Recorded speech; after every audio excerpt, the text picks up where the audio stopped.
आप क्या मानते हैं कि छत्तीसगढ़ को भी लाभ होगा आने वाले समय में नक्सलवाद की पार्टियों को वहाँ की सहायता मिलेगी और कुछ बातचीत हो रही है? देखिए, माओवाद के खिलाफ की लड़ाई में हम सब एक हैं, चाहे वो छत्तीसगढ़ हो, चाहे महाराष्ट्र हो, चाहे तेलंगाना हो। हम एक दूसरे के साथ कोऑर्डिनेशन में ही काम करते हैं। इससे पहले भी हमारी C-60 ने अबू जमाड़ के जंगलों में अंदर तक जाकर 50-50 किलोमीटर दूर तक जाकर कार्रवाइयाँ की है, क्योंकि इसमें जिस प्रकार से लीड मिलता है, जिसको लीड मिलता है वो जाकर कार्रवाई करता है। अगर इसमें इंफॉर्मेशन लीक हो गई तो ये कार्रवाई नहीं हो सकती। ये लोग, आपको पता है, जंगलों के राजा है, इनको जंगल पता है, ये जंगलों से बराबर भाग जाते हैं।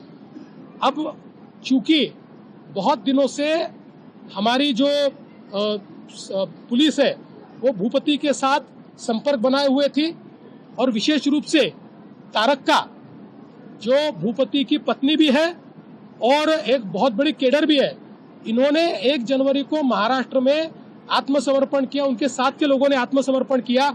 उसके बाद हमारी पुलिस ने और हमारे प्रशासन ने जिस प्रकार का बर्ताव उनके साथ किया, जिस प्रकार से उनको एक ट्रस्ट तैयार किया, एक धाड़स दिया, उससे उन्होंने भी एक संकेत अपने तरीके से दिया कि ये कोई गलत इस प्रकार के संकेत नहीं है, ये सचमुच हम सबको देश की मुख्य धारा में लाना चाहते हैं।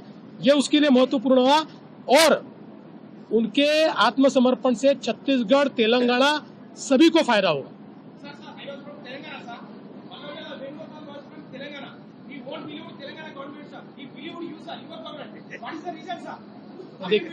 देखिए, मैं ऐसा कहता हूं कि ये कोई हमारे लिए कोई श्रेयवाद की लड़ाई नहीं है। मैं ऐसा कह सकता हूं, आपकी बात सही है, वो पेदापल्ली से है, इसलिए ओरिजिनली तेलंगाना से है, लेकिन इस सारे जंगल में जो पूरे केडर तैयार हुए उसमें उनका हाथ रहा है।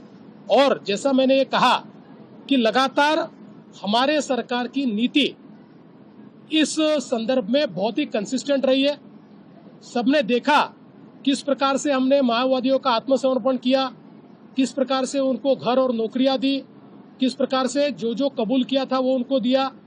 हमने समर्पित माओवादियों की शादियां लगाई, हमने उनको लॉयड स्टील जैसी कंपनी में नौकरी दी। आज 50-50 हजार रुपए की तनख्वाह पर वो नौकरी कर पा रहे।